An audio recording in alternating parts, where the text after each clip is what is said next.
Fresh headlines are once again pulling Prince Andrew's name into the center of the Epstein controversy, this time with dramatic claims involving private jets, palace access, and alleged secret invitations. But when you separate verified facts from tabloid allegations, a more careful and more complex picture begins to emerge. If you're fascinated by the untold stories of the British royal family, the decisions that shape the monarchy, and the complex dynamics behind the crown, then you absolutely need to be subscribed to Crown Desk. Hit that subscribe button now, because we're uncovering insights you won't find anywhere else. Let's dive in.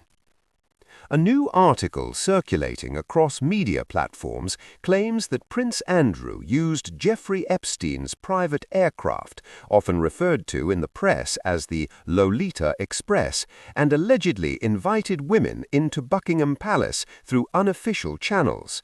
The language is dramatic, the imagery is powerful, and the implications are serious.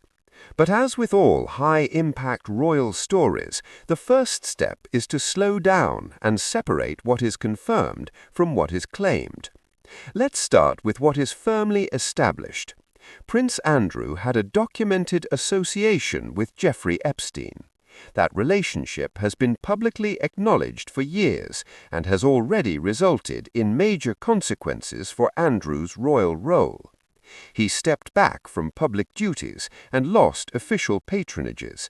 He has repeatedly denied wrongdoing.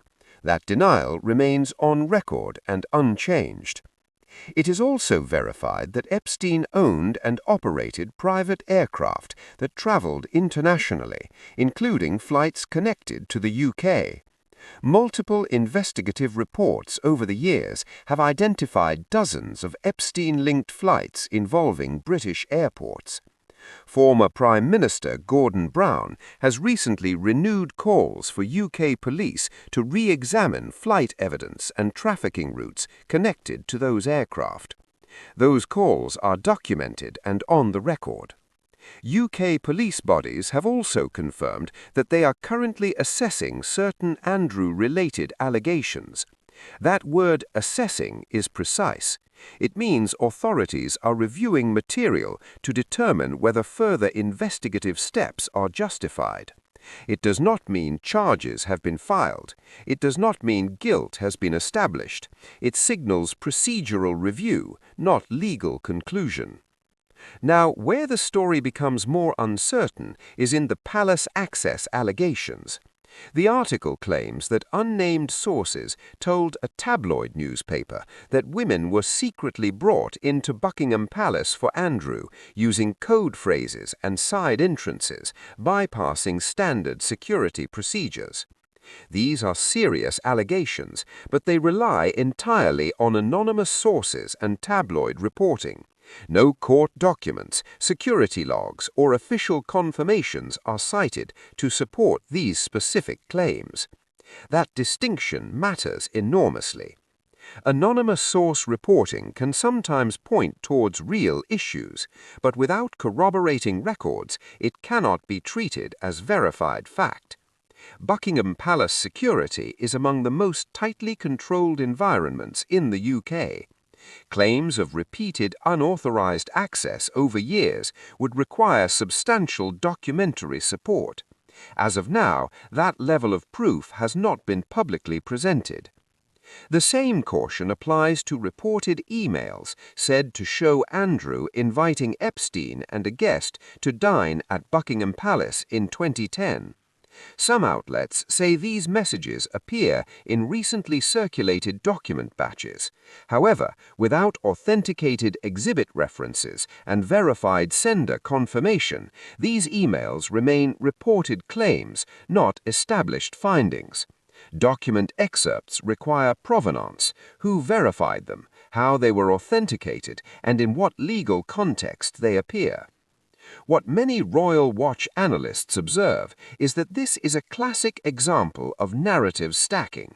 Verified elements, Andrews' past association, Epstein's aircraft, police assessment, Gordon Brown's public comments are layered together with unverified allegations about palace access and coded messages. When presented in one continuous storyline, the entire package can feel equally proven, even though it is not. This is where disciplined interpretation becomes essential. Based on patterns we've seen in previous Epstein document releases, early headlines often rely on partial excerpts and unnamed sourcing. Later phases tend to bring either authentication and expansion or quiet correction and narrowing. The first wave is loud, the second wave is precise. Responsible viewers wait for the second wave before drawing firm conclusions. There is also a broader institutional context. Buckingham Palace and the wider monarchy have spent years trying to create distance between the institution and Andrews' personal controversies. Renewed allegations, even unproven ones, place that strategy under renewed strain. Reputational impact does not wait for court verdicts, it follows headlines. At the same time, legal standards do not bend to public pressure. Allegations require proof.